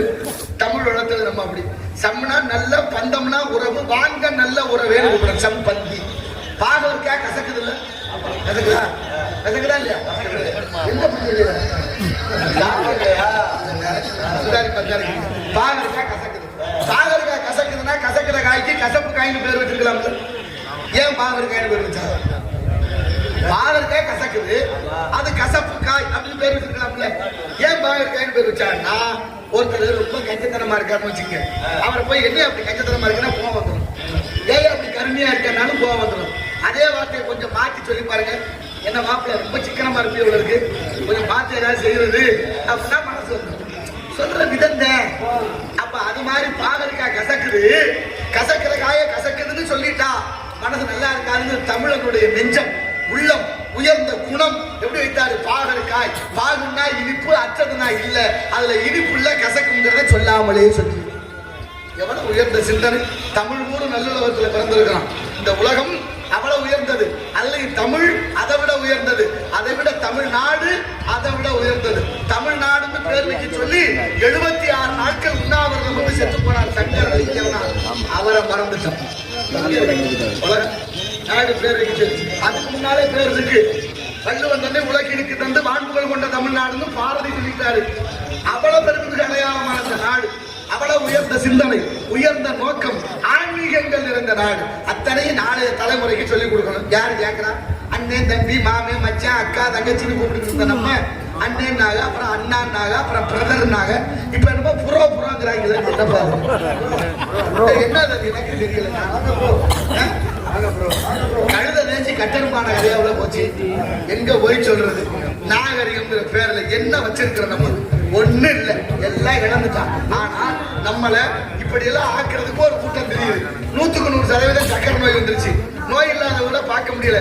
நிகழ்ச்சினா அவ்வளவு கூட்டம் கூட வந்து உட்கார்ந்து அப்படியே வரைக்கும் அப்படியே இருந்தாங்களாம். வந்தோடனே உட்கார்ற வேகம் இருக்குதுல்ல, கொஞ்ச நேரம் ஆனாலும் இடுப்பு எடுத்துருது. அப்புறம் இந்த கையை ஊன்றோம், அப்புறம் இந்த கையை ஊன்றோம், கடைசியா 2 காலையும் நீட்டலாம். சுத்தமா இருக்க முடியல, பொத்துட்டு கீழே வந்து அண்ணன் கூட பாருங்க, அதை சார்ஜிக்கிட்டு உட்கார்ந்தா உட்காந்துருக்க முடியும். நிலம் அப்படி ஆகிப்போச்சு. ஏன்னா உடலுடைய ஆரோக்கியம் கெட்டது. ஆரோக்கியம் கெட்டதுக்கு என்ன காரணம்? நம்ம சாப்பிடுற சாப்பாடு கூட நஞ்சா போச்சு. அத்தனையும் நஞ்சு. பழங்கள்லாம் மரபணு மாற்றப்பட்டது, விதைகளும் மரபணு மாற்றப்பட்டது, அதுபோல அரிசி மரபணு மாற்றப்பட்டு விட்டாச்சு. அடுத்து காய்கறிகளும் மரபணு மாற்றப்பட்டாச்சு. இப்படி மரபணு மாற்றப்பட்ட காய்கறிகள், பழங்கள், உணவுகள் அத்தனை நம்ம தொடர்ச்சியா சாப்பிட என்ன ஆகுது? நம்ம உடலும் மரபணு மாற்றப்பட்டு கொண்டே இருக்கிறது. அப்படி மரபணு மாற்றப்பட்டு விட்டால் நாளைக்கு பிறக்கிற பிள்ளைகளுக்கு, ஆம்பளை பிள்ளைகளுக்கு விதை இல்லாம போகும். நடந்துருச்சு தெரியுமா உங்களுக்கு? விதை இல்லைன்னா என்ன ஆகும்? வித்து இல்லாத சம்பிரதாயம் மேலும் இல்லைன்னு சித்தர்கள் சொன்னார்கள். ஆனா விதையே இல்லைன்னா அப்புறம் எப்படி உற்பத்தி ஆகும்? உற்பத்தி எப்படி ஆகுது? 25 வருஷத்துக்கு முன்னால குடும்ப கட்டுப்பாடு மையம் இருந்துச்சு. எல்லாரும் 10 புள்ள 15 புள்ள 20 புள்ள பெற்றவங்களா இருக்காங்க. ஆனா இன்னைக்கு குழந்தை பிறக்க முடியல. அந்த குடும்ப கட்டுப்பாடு மையம் தானா காணாம போச்சு. இன்னைக்கு வீதிக்கு வீதி மருத்துவமனை, சோதனை, கருத்தரிப்பு மையம், டெஸ்ட் டியூப் பேபி ஆங்கிலத்துல பணத்தை கட்டா பிள்ளைய தர்றோம்னு வச்சுட்டாங்க அங்கங்க. சரி, அவங்க கொடுக்குற பிள்ளையா இருக்குமா? இருக்குமா பிள்ளையா? ஜல்லிக்கட்டு மாடு வளர்க்கப்படாதுன்னு சட்டம் தெரியுமா உங்களுக்கு? மீறி போராடி பெற்றார்கள் மாணவர்கள். அந்த போராட்டம் கூட கடைசியா வேறு விதமா போயிடுச்சு. அப்படி போராடி பெற்ற ஜல்லிக்கட்டு காளையில இன்னொரு சட்டம் இருக்கு தெரியுமா? ஜல்லிக்கட்டு மாடு, காளை மாடும் பசு மாடும் ஒன்னா சேரக்கூடாது சொல்லுவார்ல. என்னப்பா காளைய காண, காளைக்கு கூட போய் சொல்றோம்ல, அந்த மாதிரி நம்ம நாட்டுக்குள்ள இருந்துச்சு. அப்படி காளை மாடு பசு மாடு ஒன்னா சேரக்கூடாதுன்னு சட்டம். ஏன்னா சென ஊசி கூட ஒரு மருத்துவர் இருக்காரு இங்க நம்ம நாட்டுக்குள்ள, வெட்டினரி டாக்டர். அவர் போடுற ஊசி விற்காம போயிடும். ஊசி விற்காம நாட்டு மருந்து, நாட்டு மாடு ஒன்னோடு ஒண்ணு சேர்ந்து நாட்டு மாடு கண்டுபிடி பிறந்துட்டா அவங்க திட்டம் நிறைவேறாது. இப்ப ஊசி போடுறதுன்னா என்ன பிரச்சனை? அவன் கொடுக்குற கம்பெனி வாங்க முடியாம போயிடும். எப்படி போயிட்ட மத்தியில ஜல்லிக்கட்டு மாடு, காளை மாடு பசு மாடும் சேரக்கூடாதுன்னு போட்ட சட்டத்தை உங்களோட பொண்ணு பிள்ளைய கல்யாணம் ஆனதுக்கு அப்புறம் சேரக்கூடாதுன்னு போட்டாங்கன்னா என்ன ஒண்ணுலையே? இப்படியே சிரிச்சுக்கிட்டு வேலைக்கு கை தட்டிட்டு கொடி பிடிச்சி கும்மாளம் போட்டு கோவணம் கூட இல்லாம போவாங்க. நாளைய எதிர்காலம் நம் கையிலே. நாடும் இந்த உலகம் நம்மளோட போறதா? நாளைய தலைமுறைக்கு வாழ்க்கைக்கு வழிவகுத்து விட்டு வாழணும். எதிர்கால சிந்தனை இல்லாமல் வாடகையில குடியிருக்கக்கூடிய வீட்டுக்காரர் விட்டு போற போது சும்மா விடுவாங்களா? அதுல எவ்வளவு பிரச்சனை இருக்கு? அதுக்கான அவதாரத்தை வாங்கி தானே விடுவாரு. அது மாதிரி இந்த பூமியை அப்படித்தான். நம்ம செஞ்ச தவறுகள்லாம் தண்டனையை பிரபஞ்சம் கண்டிப்பா கொடுத்தே தீரும் என்பதை மறந்து விடாமல், எல்லாத்துக்கும் காரணம் பணத்தாசை. காசாலேசா காசு இருந்தா தாண்டாத நாடு மதிக்கும், காசு இல்லாதவனை கழுத கூட எட்டி உதைக்கும் என்று பணமந்தியிலே உனக்கு பயிலே இதை பார்த்து அறிந்து நடக்காதவன் மனிதன் இல்லை, மனிதன் இல்லை. பணமந்தியிலே உனக்கு பயிலே இதை பார்த்து அறிந்து நடக்காதவன் மனிதன் இல்லை, மனிதன் இல்லை. ஒன்றும் தெரியாத பணம் இருந்தாலே அவனை உயர்த்தி பேச மனித கூட்டம் நாடும் தப்பாதே. தெரியாத பணம் இருந்தாலே அவனை உயர்த்தி பேச மனித கூட்டம் நாடும் தப்பாதே. என்ன அறிவு இருந்தாலே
பரிச்சை நடக்குது, மாத்து நடந்துக தம்பி என்று முன்னோர்கள் காட்டிய வழியிலே எடுப்பு என்று சொன்னால் அதற்கு எதிர்ப்பு தேவை, ஏற்ற பாவை செய்கிறார்களா கலா சேவை என்று மற்றத்தை கவனிப்போம். நாராயண நமக. ஆலோலம் சோ என்று வள்ளி இங்கே காவல் காத்துக் கொண்டிருக்கின்றார். முருகனை அடைய வேண்டும் என்ற 12 ஆண்டு கால லட்சிய கனவோடு அந்த வள்ளியின் திருமணத்தை நானே முன்னின்று நடத்தி வைக்க வேண்டும். கழகத்தை இன்று இங்கே இவரிடம் தொடங்கலாம். இருந்தால் அந்த இடத்தில் சிறப்பை பார்க்கின்ற பொழுது பாருங்க, 25-30 வருஷத்துக்கு முன்னாடிலாம் எல்லார் வீட்லயும் விதை நெல் பற்ற வெட்டி வச்சிருந்தோம். விதை நெல் பற்ற வெட்டி இருந்துச்சு. இன்னைக்கு யார் வீட்லயாவது விதை நெல் இருக்கா? இல்ல. சரி, ஒருவேளை இந்த அரசாங்கத்து மூலமா யூனியன் வழியா நமக்கு கொடுக்குறாங்க விதை நெல், வாங்கி முளைக்க போட்டு அறுத்து அடிச்சு பத்திரமா வச்சு மறு வருஷம் முளைக்க போட்டா முளைக்குதா? முளைக்காது. ஏன்னா திட்டம் வேறு விதமா இருக்கு. ஏன்னா நம்ம கிட்ட இருந்த விதை நெல் இன்னொருத்தண்ட போயிருச்சு. எப்படின்னு யாராவது பதில் சொல்ல? நம்ம கிட்ட இருந்த விதை நெல் இன்னொருத்தண்ட எப்படி போச்சு? யாரு பறிச்சு கொடுத்தா? இப்ப விதை நெல்லுக்கு விலை வைக்கிறேன் வருஷத்துக்கு ஒரு தடவை. அந்த விதை நெல்லுக்கு பயன்படுத்துற உரத்துக்கு விலை இருக்கு, பூச்சிக்கொல்லி மருந்துக்கு விலை இருக்கு, அத்தனைக்கு விலை இருக்கு. இந்த உலகத்துக்கே சோறு போடுற விவசாயி விளைய வைக்கிற நெல்லுக்கு விலை இல்ல. வாங்க வரேன், உன் நெல்லுக்கு விலை கொடுத்துட்டு போன்னு சொல்லிடுறேன். என்ன போக்கு, என்ன சிந்தனை! இன்னைக்கு வரைக்கும் ஏழை எளிய விவசாயி. மாவீரன் அலெக்சாண்டர் வரலாறு பிடிச்சலாமாப்ல. மாவீரன் அலெக்சாண்டர் அவரை பத்தி பாடப்புத்தகத்துல நம்ம பாடப்புத்தகத்துல இருந்துச்சு. எப்படி அவ்வளவு பெரிய வீரன் சாகிற போது சொன்னாரா, சாக போறதுக்கு முன்னாலேயே என்னுடைய சவப்பெட்டியை உலகத்தில் இருக்க மொத்த மருத்துவர்கள் உயர்ந்த மருத்துவர்களால சுமந்து செல்லணும். மருத்துவர்னா அந்த மருத்துவர் சுமக்கணும். எப்படி? உயர்ந்த மருத்துவர்கள், தரத்துல உயர்ந்த மருத்துவர்கள் தான் என் சவப்பெட்டியை சுமக்கணும். சரி, அடுத்தபடியா அந்த சவப்பெட்டியில 2 பக்கம் ஓட்ட வச்சு என் கை 2 வெளியில இருக்கணும், எல்லாரும் பாக்குறது மாதிரி. சரி, நான் சம்பாரிச்சு வச்சிருக்கல சொத்துகள்லாம், அந்த சொத்துக்கள்லாம் இருக்கக்கூடிய அசையக்கூடிய சொத்துக்கள், நகைகள், ரத்தனங்கள், பணம், காசு எல்லாத்தையும் வீதியில இறைச்சிக்கிட்டே போங்க. எதுக்குன்னு கேட்கிறாங்க. அப்பதான் அவர் சொன்னாரா, அலெக்சாண்டர் சொன்ன வாசகம், மரணம்னு எல்லாருக்கும் பொதுவா இருக்கு, சாவு எல்லாருக்கும் திரும்ப இறப்பு. அந்த இறப்பை, மரணத்தை எந்த ஒரு மருத்துவராலும், எவ்வளவு பெரிய மருத்துவராலும் வெல்ல முடியாது. மரணம் வந்தே தீரும் என்பதை எல்லாரும் தெரிஞ்சுக்கணும். உலகத்தை கட்டியாண்ட அலெக்சாண்டரை செத்து போனான்னு தெரியணும்ல அப்படின்னாரு. அடுத்தபடியா கை 2 வெளியில வைக்க சொன்னீங்களே, ஆமா, இவ்வளவு சம்பாதிச்சு வச்சானா எதையும் எழுதிட்டு போல எல்லாத்தையும் வீதியில போடுறேன்னு கொட்டுக்கடான்னு சொல்லி வச்சு மனசு எவ்வளவு பெரிய ஆளா இருந்து என்ன செய்ய. ஆனாலும் இப்போ ஒருத்தர் ஒரு நாட்டுல பிரதமரா இருந்துட்டு பதவி விலகணும்னு சைக்கிள்ல போயிட்டு இருக்காரு. சரி, அயல் நாட்டுலதான் இவ்வளவு பேர் இப்படி இருந்திருக்காங்க பார்த்தா, நம்ம நாட்டுல நம்மளோட வாழ்ந்த, அவர் வாழ்ந்த காலத்துல நம்ம எல்லாம் வாழ்ந்திருக்கிறோம் என்பதுல மகிழ்ச்சி. யார் அவரு? ராமேஸ்வரம், ராமநாதபுரம் மாவட்டம் ராமேஸ்வரத்துல பிறந்த முன்னாள் ஜனாதிபதி அப்துல் கலாம் ஐயா. ராஷ்டிரபதி பவன், சனாதிபதி மாளிகை, 5 வருஷம் அவருக்கு அந்த பதவி, உயர்ந்த பதவி, மூத்த தமிழ் குடிமகன் அப்படின்னு உள்ள போறாரு. போற போதே பதவி ஏற்று ராஷ்டிரபதி பவனுக்குள்ள போறது வாயில் காப்பாளர் வந்து காலில் இருந்த சிறுமு கட்டுறாரு. எதுக்குன்னு கேட்க, ஐயா என் வேலையே அதுதான், திரும்ப வரும்போது போட்டு விடலாம், அதான் வேலை. ஒரு வேலையா நான் செய்ய மாட்டேன்னா பாப்பா உனக்கு வேலை இல்லைன்னு அவர் பதவி போனாரு. வந்தது வரும்னு என் வேலையை தொலைச்சிட்டீல அப்படின்னா இந்த வேலை இல்ல, இந்த ராஷ்டிரபதி பவனுக்குள்ள இருக்கிற மரம், செடி, கொடிகள், பூச்செடிகளுக்கு எல்லாம் தண்ணி ஊத்து, அதான் உன் வேலை. இப்ப 5 வருஷம் முடிஞ்சிச்சு, ஜனாதிபதி பதவியும் போச்சு. ஜனாதிபதி மாளிகை விட்டு வெளியில வர்றாரு அப்துல் கலாம். வெளியில வரும்போது கையில 2 பொட்டியோட வர்றாரு. இப்ப அந்த பூச்செடிக்கு தண்ணி ஊத்த சொன்ன அந்த அவரை கூப்பிட்டு, தம்பி இந்த பொட்டி 2 கழுவி மகிழுந்துல எடுத்து வைக்கிறார். அவர் எதுக்குன்னு கேட்கிறாரு. ஐயா நனைஞ்சு போயிருமே, உள்ள ஏதாவது இருந்தா நனைஞ்சு வருவாங்க, ஒண்ணு நனையாது கழுவி வைப்பான் அப்படின்னாரு. கழுவிட்டு எடுத்து மகிழுந்துல வச்சாச்சு. வச்சதுக்கு அப்புறம் கேட்கிறாரு, எதுக்கு யா கழுவ சொன்னீங்கன்னு. 5 வருஷம் அந்த மாளிகையில இருந்திருக்கிறேன், அதுவும் உயர்ந்த பதவியில இருந்திருக்கிறேன். நான் நினைச்சா என்ன வேணாலும் செஞ்சிருக்கலாம், அதல்ல. ஆனால் நாளைக்கு இந்த பதவி விட்டு நான் போகும்போது இந்த உலகம், இந்த நாடு, அப்துல் கலாம் ஆகிய நான் ஒரு தூச கூட எடுத்துக்கிட்டு போல இந்த உலகம் சொல்லணும் அப்படின்னு பொட்டியை கழுவி வைக்க சொன்ன மகான் பிறந்த நாடு இந்த நாடு. நிலைமை அப்படியா இருக்கு. எங்க போய் சொல்ல, அவ்வளவு உயர்ந்த எண்ணங்களோடு இன்னைக்கு எல்லாம் ஒவ்வொருத்த வீட்டுகளையும் ஒண்ணு சொல்ற மாதிரி இருக்கு. நமக்கு ஏழை எளிய மக்களுக்கு கொடுக்க மனசு இல்ல. இந்த அறிவிச்சாச்சு, ஊராட்சி உள்ளாட்சி தேர்தல் அறிவிச்சாச்சு. உள்ளாட்சி தேர்தல் அறிவிச்சோன்னா என்ன நடக்க போகுது இல்லை. பணம் சரியா கஷ்டப்பட்டா கொரோனா வந்தா ஒருவே கொடுக்கல. என்னத்தை சொல்றது, நம்ம கருத்துக்கு பெரிய எடுத்துக்கொள்ளாம இருந்தால் இவ்வளவு விஷயங்கள் இருக்கு, அத்தனையும் கடைபிடிக்க. நாட்டுல நல்லவன் நிம்மதியா வாழ முடியல. நல்லவர்கள் நிம்மதியா வாழணும்னா 3 துறை சரியா இருக்கு. அரசியல் துறை, ஒன்று காவல்துறை, ஒன்று நீதித்துறை. இது 3 சரியா இருந்தா நல்லவன் நிம்மதியா வாழலாம்.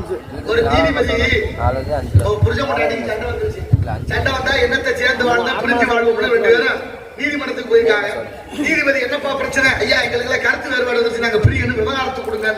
அப்படியா, 1 வருஷம் ஆகுதுப்பா, அது வரைக்கும் காத்திருக்க முடியாது ஐயா, சீக்கிரம் விவகாரத்தை கொடுங்க. சரி கொடுத்துருவோம். உங்களுக்கு பிள்ளை ஊட்டி இருக்கா? ஆமா இருக்கு, 3 பிள்ளை இருக்கு. யார் யாரும் எத்தனை பிள்ளைய வளர்க்குறீங்க? அந்த அம்மா 2 பிள்ளை வளர்க்கட்டு, நான் 1 பிள்ளைய வளர்க்குறேன்னு கணவன் சொல்றாரு. உடனே அந்த அம்மா அப்படிலாம் முடியாது, ஆம்பளை அவர் 2 பிள்ளை வளர்க்கட்டு, நான் 1 பிள்ளைய வளர்க்குறேன்னா 2 பேருக்கு மருதனம் சண்டை வந்துருச்சு. நீதிபதி கேட்டார், ஏன்டா ஏற்கனவே சண்டை ஓட்டுக்கிட்டே இங்க வந்தியா, மருதனம் சண்டையா, ஒரு முடிவுக்கு வாங்கய்யா. உடனே நீ சொன்ன, ஐயா ஒரு 5 நிமிஷம் கொடுங்க, இந்த பிள்ளைய கூட்டிட்டு போய் தனியா பேசி ஒரு முடிவுக்கு வந்தாரு.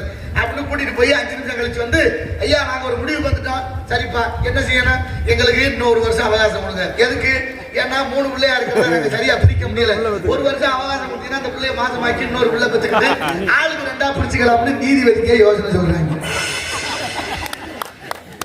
அலெக்சாண்டர் வரலாறு படிச்சவங்களுக்கு தெரியும். அலெக்சாண்டர் அப்பாவுக்கு எதிராக நீதிமன்றத்துல நீதி சொல்லி இருக்கிறார், வரலாறு சொல்லு. அது மட்டுமா, இப்பவும் நீதிமன்றத்துல நீதிபதி எல்லாம் அவங்க இஷ்டத்துக்கு தீர்ப்பு சொல்லல, யாரோ சொல்றாங்க. அதனால நீதியரசர்களும் சொல்றாங்க, நமக்கு என்னத்தை சொல்றது. இப்ப நீதிபதி பார்த்தாரு, நம்ம கொஞ்சம் வேலை குறைஞ்சு வச்சு, அவனே தீர்ப்பு சொன்னா கூட்டிட்டு போப்பா, போயிட்டு வாங்க அனுப்பியாச்சு. போனவன் 1 மாசம் பார்த்தா, 10வது மாசம் குழந்தை பிறக்கும் போது பொம்பளை பிள்ளை மாசம் ஆயிடுச்சு. இப்ப குழந்தை பிறந்தா 1 பிள்ளை பிறக்க ஆளுக்கு 2ஆ பிரிச்சுக்கலாம் நினைச்சுக்கிட்டு இருந்தேன். என்னதான் நம்ம ஒரு கணக்கு போட்டாலும் இறைவன் ஒருத்தர் இருக்கா, இயற்கை இருக்குல்ல, அதை ஒரு கணக்கு போட்டேன். ஒரே பிரசவம் 2 பிள்ளை பிறந்துருச்சு. ஏற்கனவே 3, இப்ப 2, 5. எப்படி பிரிக்கிறது? என்னங்க நான் கூட இன்னொரு வருஷம் கேட்க எக்ஸ்ட்ரா கேட்டிருக்கலாம்ல. மருதம் 2ஆ போச்சுன்னா என்ன ஆகுது? இப்படியே தொடர்ந்து ஜனத்தொகை எங்க வந்து நிக்குது? 140 கோடியில நிக்குது. பாரதி இருக்கும்போது 30 கோடி முகமுடையாருன்னு பாரதி பாடுகிறார். அப்ப அவ்வளவுதான் இருந்திருக்கு. ஆனாலும் அவர் ரொம்ப வேதனைப்பட்டார். ஏன்னா நெஞ்சு பொறுக்குதிலேயே நிலைகட்ட மாந்தரன் நினைந்து விட்டால் நெஞ்சு பொறுக்குதில்லை என்று பாடி வேதனைப்பட்டாராம். நல்லதோர் வீடு செய்தே நலங்கட பொழுதியில் எறிவதுண்டோ, சொல்லடி சிவசக்தி சுடர்முக வடிவோடு என்னை ஏன் படைத்தார் என்று வேதனையோடு பாடிய பாடல்கள்லாம் இருக்கு. அப்பேற்பட்ட பாஞ்சாலி சபதம், அத்தனை கண்ணன் குயில் கண்ணன், அப்படி நிறைய எழுதியிருக்கிறார். அத்தனையும் படிக்க படிக்க படிக்க நம்மளுடைய ரத்தம் சூடேறும் அளவிற்கு சுதந்திர தியாகத்தை வச்சிருக்கிறார். ஆனா இன்னைக்கு நிலைமை கொஞ்சம் கொஞ்சமா மறந்துக்கிட்டே வர்றோம். எல்லாத்துலயும் போச்சு. தமிழ் இருக்கானா அதுவும் இல்லை. நாடு தமிழ்நாடு, நாமெல்லாம் தமிழர்கள். தமிழ் இருக்கா? நாடகம் தமிழ்நாட்டுல தமிழர்களுக்காக, அதுவும் தமிழ் கடவுள் முருகனுக்காக. நாடகத்துல பேசாத வார்த்தையே இல்லை. இப்ப என்ன வேணாலும் பேசலாம், எதை வேணாலும் பேசுறாங்க. நம்மளும் கேட்கல, யாராவது இப்படி பேசக்கூடாது, அசிங்கமா இருக்கு, பேசாதீங்கன்னு நீங்க சொல்லியிருக்கல, யாரையாவது தடுத்துருக்கீங்களா? நீங்க எல்லாம் வேடிக்கை பார்க்க அத்தனையும் மாறி அக்கப்போரா போய் நிக்குது. ஒன்னும் சொல்றதுக்கு இல்ல. யாமறிந்த மொழிகளிலே தமிழ் மொழி போல் இனிதாவது எங்கும் காணோம் என்றார் எட்டயபுரத்து முண்டாசிக்கவிஞன் மீசைக்கவிஞன் பாரதி. யாதும் ஊரே யாவருங்கள் தீதும் நன்றும் பிறதரவாராய் என்றார் கணியன் பூங்குட்டனார். எந்த ஊரு? சிவகங்கை மாவட்டம் திருப்பத்தூர் அருகாமையில் உள்ள மகிபாலன்பட்டி. அந்த சின்ன கிராமத்தில் பிறந்த புறநானூற்று புலவன் பாடிய வாசகம் தான் யாதும் ஊரே யாவருங்கள் தீதும் நன்றும் பிறதரவாராய் என்பது. எங்க இருக்கு? ஐக்கிய நாடுகள் ஒன்றியமான ஐநா சபையில் இருக்கு. நம்ம நாடு சுதந்திரம் பெற்று 77 ஆண்டு முடிஞ்சு 78வது கொண்டாட போறோம். இதுவரைக்கும் எத்தனை ஜனாதிபதிகள் இருந்திருக்கிறார்கள், இருப்பார்கள். எந்த ஜனாதிபதிக்கு தமிழ் மீது அக்கறை இல்லை, தமிழ் மீது பற்றில்லை, தமிழ் மீது பாசம் இல்லை. நமது மாவட்டத்தில், நமது பக்கத்து மாவட்டமான ராமநாதபுரம் ராமேஸ்வரத்தில் வந்த முன்னாள் ஜனாதிபதி ஐயா அப்துல் கலாம் ஐயா அவர்களுக்கு தான் தமிழ் மீது அதிக பற்றும் பாசம் இருந்து ஐநாவில் முழங்கினார் யாதும் ஊரே யாவரும் கேளு என்ற வாசகத்தை. மிரண்டு போன வெள்ளக்காரன். ஐநா மதிக்குது தமிழ. அமெரிக்கா நயாகரா நீரருவி உள்ள நுழைந்த போது வச்சிருக்க நல்வரவனு தமிழ்ல அவர்களும் மதிக்கிறார்கள். சப்பானிய பல்கலைக்கழகம் யாதும் ஊரே யாவருங்கள் என்ற வாசகத்தை 2 மொழியில எழுதி வச்சிருக்கேன். ஒன்னு அவர்கள் மொழி, இன்னொன்று நமது மொழி தாய்மொழியில. சப்பான் மதிக்குது. அதுபோல செருசலேம் கிறிஸ்தவர்கள் வந்த இடம் 10 கட்டளை மொழிபெயர்த்து உலக மொழிகளை தேர்வு செய்து நிறைவாக நம்ம மொழி தாய்மொழியில இன்றும் கல்வெட்டு இருக்கு செருசலத்துல. அவர்களும் மதிக்கிறார்கள். சிங்கப்பூர் உள்ள நுழைந்த போது சாங்கி விமான நிலையம் உங்களை அன்போடு வரவேற்கிறது என்று விமான நிலையம் தமிழ்ல அறிவிப்பு செய்கிறார். சிங்கப்பூர் ரூபா நோட்டு பார்த்திருக்கிறா? 3வது இடத்துல தமிழ் இருக்கு. 6 நாடுகளிலே தமிழ் ஆட்சி மொழியாக இருக்கு. பல நாடுகளிலே அங்கீகரிக்கப்பட்ட மொழியாக இருக்கு தமிழ். தமிழ்நாட்டுல என்னவா இருக்கு? என் தமிழ் பெருமக்கள் சிந்தித்து பாருங்க. எங்க போய் நிக்கிற நம்ம? என்ன நடக்குதுங்க? தமிழ்னு பேசி என்ன ஆகுறது? ஆனா ஏற்று சுரக்க கரிக்குதவாத நிலைமையில வந்து நிப்பாட்டிட்டோம். ஆனாலும் நாளைய தலைமுறைக்கு என்ன சொல்ல போறோம், என்ன விட்டு வைக்க போறோம்? என்ன உலகத்திலே மூத்த மொழி தமிழ். என்ன நன்றாக இறைவன் படைத்தனன் தன்னை நன்றாக தமிழ் செய்யுமாறு நெஞ்சை எழுந்து சிலப்பதிகாரம் மணி ஆரம்படைத்த தமிழ்நாடு. எங்கள் வாழ்வும் எங்கள் வளமும் அங்காத தமிழ் என்று சங்கே முழங்கு. சுந்தரை பார்த்து சிவன் சொல்கிறார், சுந்தரா அச்சனை பாட்டையாகும் சொற்றமிழ் பாடுக தூமரை பாடுமாயா என்று பெரிய புராணம் சொல்லுது. அவ்வளவு இருந்தும் இவ்வளவு இலக்கியங்கள் இருந்தும் இவ்வளவு விஷயங்கள் இருந்தும் எதை பத்தியும் கவலை இல்லை. தமிழ் எப்படி போயிடுச்சு வருகிறது. எங்க போய் சொல்ல பேராது யாரும் இல்ல. தமிழ்ல பேர் இருக்கா? யாசிகா, அபர்ணா, தர்சினி, மகிஷா, சர்மா, குருமா, இப்படி பேரு. அதை விடுங்க, வடநாட்டு சுதந்திர போராட்ட வீரர்களுடைய பேரெல்லாம் நம்ம பிள்ளைகளுக்கு வச்சிருக்கிறோம். காந்தி, நேரு, பகத்சிங், சுபாஷ் சந்திர போஸ், சிவாஜின்னு எவனாவது ஒரு வடநாட்டுக்காரன் நம்ம நாட்டில் உள்ள சுதந்திர போராட்ட வீரர்கள் பேர் வச்சிருக்காங்களா? பாரதி, வஉசி, எத்தனையோ எண்ணற்ற தியாகிகள் இந்த நாட்டுக்காக மொழிக்காக சுதந்திர போராட்ட வீரர்கள் பேரை வைக்கல. அவங்க தெளிவா தான் இருக்கேன். அங்க உள்ள சாமிக்கெல்லாம் இங்க கோயில் கட்டிட்டு இங்க உள்ள சாமிக்கு காலி கற்புக்கு அவங்க நம்ம சிந்தனை இப்படி எப்படி ஆகி போச்சு. வந்தாரை வாழ வைக்க வந்தமிழ்நாடுன்னு போனதும் போதும் அப்படி போய் நம்ம தலையில ஏறிட்டாங்க. கால தாமதம் காரியத்திற்கு கேடு, காலத்தில் நடவாதம் போன மனது குரங்குக்கு ஒப்பாவான் என்று அப்பு சொல்லி வைத்திருக்கிறார். ஏன் வந்தான், எதற்காக வந்தான் என்பதை பார்ப்போம். ஏனென்றால் டெல்லி வழியாக இந்தி வளர்க்கிறார்கள், கோயில் வழியாக சமஸ்கிருதம் வளர்க்கிறார்கள், கல்வி வழியாக ஆங்கிலம் வளர்க்கிறார்கள், இசை வழியாக தெலுங்கு வளர்க்கிறார்கள். நாம் எல்லாம் தமிழர்கள் எது வழியாக தமிழ் வளர்க்க போறோம்? என் தமிழர்களை சற்று சிந்தித்து பாருங்கள். சிந்தனை பெரிய செயலை உருவாக்கும், செயல்தான் நல்ல மாற்றத்தை உருவாக்கும் என்ற மாற்றத்தோடு இந்த இடத்தின் சிறப்பை பார்த்தால் சுந்தரம் நிறைந்து சுந்தரம் நிறைந்ததும் எந்த உலகிலே ஏந்தா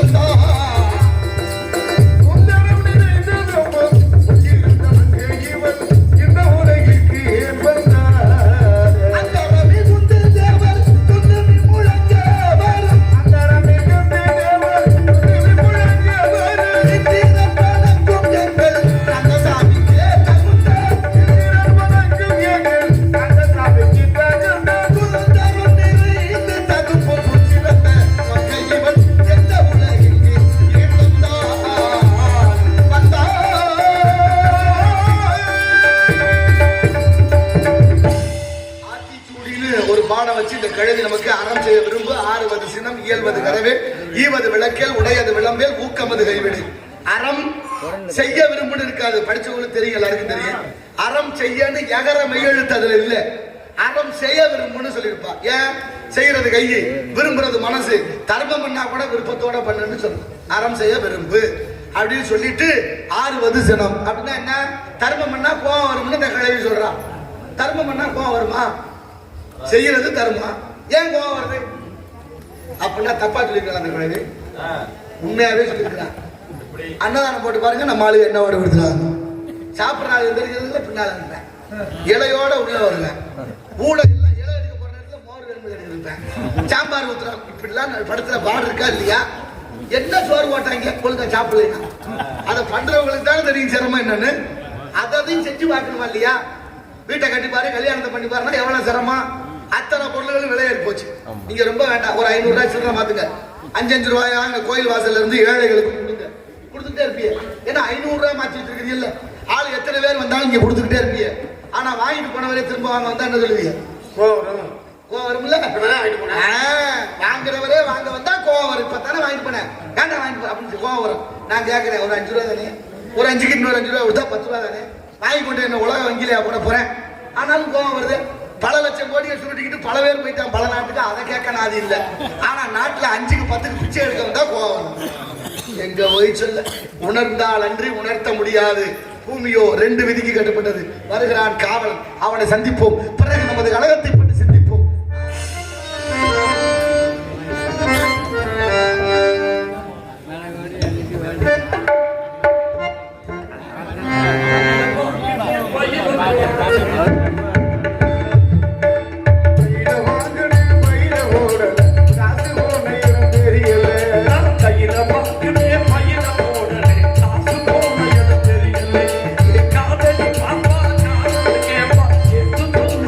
புரிய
பிரதர், சொல்லுங்க. I am sorry. என்ன போல பலரையும் மறந்து இதுக்கு அதுக்கு ஏன் கவச்சா, இந்த ஏழைய கடவுள் ஏன் மறைச்சா?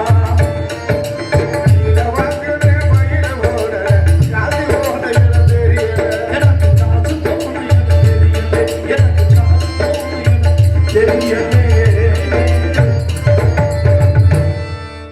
2 3 4 5 6 7 8 9 10 11 12 13 14 15 16 17 18 19 20 21 24 25 26 27 28 29 38 பேர். கவிராஜ் என்ன பேச்சு பேசிட்டாரு. உலகம் இந்த வழியெல்லாம் போதும், மனிதன் திருந்துறாங்களா? இந்த ஆளு யாரையா பொதுநலவாதியா இருக்க சொன்னது? பொதுநலவாதியாக இந்த உலகத்துல இருக்கக்கூடாது. அப்படி பொதுநலவாதியா இருந்துட்டா ஒண்ணு குண்டுல அடிபட்டு சார், இல்ல அருவாள்ல வெட்டுப்பட்டு சார். வந்தம்மா, நாடகத்தை நடிச்சோமா, சம்பளத்தை வாங்கம்மா, கொண்டாடி பிள்ளைங்க காசை கொண்டு போய் கொடுத்துட்டு குழுக்காரன்ட்ட வாங்கின கடன் எல்லாம் கட்டணுமா. சூரிய வருதோ இல்லையா அவங்க வந்து உட்காந்துக்கிறாங்க திண்ணையில. அவ்வளவு இம்சை. ஆனா எல்லாத்தையும் எழுத்து பேசிட்டு கவிராஜை மட்டும் எழுத்து பேச முடியாது. அவர் சொல்றது உண்மை. மனுஷங்க எப்படி இருக்காங்க, எப்ப திருந்துறது? இவர் வந்து எங்களை திருந்துறாராம்.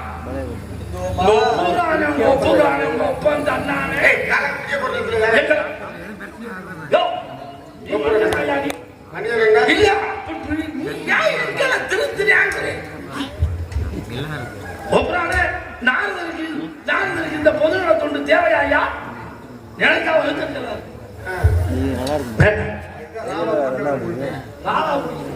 நான் தண்ணி சாப்பிட்டு பாத்திருக்கியா? எத்தனை நாளைக்கு? 28 நாள் ஆகுது. தெரியுமா உனக்கு? நான் தண்ணி சாப்பிட ஆரம்பிச்சேன்னா கதை வேற கதையா போயிடும். நான் இவ்வளவு பெரிய பொய்ய சொல்றது கேட்டுக்கிட்டு உட்காந்துருக்கேன். நீங்க எல்லாம் மனிதங்களா? நீ இப்பதான் காசு கொடுத்து சொல்லியா? 210 ரூபா காசு கொடுத்து உங்களுக்கு கொடுத்து விட்டு சொல்லிடலாங்க. நான் சுயநலவாதி. எனக்கு மட்டும்தான் இன்னைக்கு மட்டும் கொடுத்து விடல. என்னமோ கடை ஓசியிலே வருவதை உல்லாசமா சாப்பிடுது. இவர் சொல்றாரு ரோஜில பிடிக்கிறவனா? இவர் வந்து மதுக்கடை இருக்கக்கூடாது, எதுவுமே இருக்கக்கூடாது, மதுக்கடை இருக்கக்கூடாது. பூரான நிறைய பேர் செத்தே போயிடுவான். மதுக்கடை இல்லாட்டி ஒரு பசு ஓடாது ரோட்ல. குறுக்க படுத்துருவா கழி பிராந்துகளை மட்டும் ஒழிஞ்சிட்டுனா இந்த ஆள் வந்தாங்க புத்தி ஒழிக்கிட்டு இருக்காரு. கள்ளக்குறிச்சியில சிறுசு பெருசா காயெல்லாம் சிறுசெல்லாம் பெருசாயிடுச்சா. சொரக்காய் வந்து கத்திரிக்காய் அப்ப சொரக்காய் மாதிரி இருக்கு. யாரு சொரக்காயா கத்திரிக்காயான்னு கேட்டா கடையில கேட்கறவங்க அவனுக்கே தெரியல. என்னமோ என்ன இளவோ எல்லாமே இப்ப பிரிச்சு பெருசா வருதுன்றியா? ஒண்ணும் சொல்லவே முடியல. அவர் வரட்ட அவற்ற பேசினா தான் ஒத்து வரும். ஒன்றரை பேசினா நீங்க இத்த தண்ணி சாமான தூக்கிட்டு தெரியல. ஆண்டவன் அந்த தலையில எழுதுனது எங்கே அந்த காலத்திற்கு சொந்தக்காரர்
நான் தண்ணி இயற்கை குணமும் மாறாதடி என் முத்தம்மா. இயற்கை குணமும் மாறாதடி மனத்தோட்டம்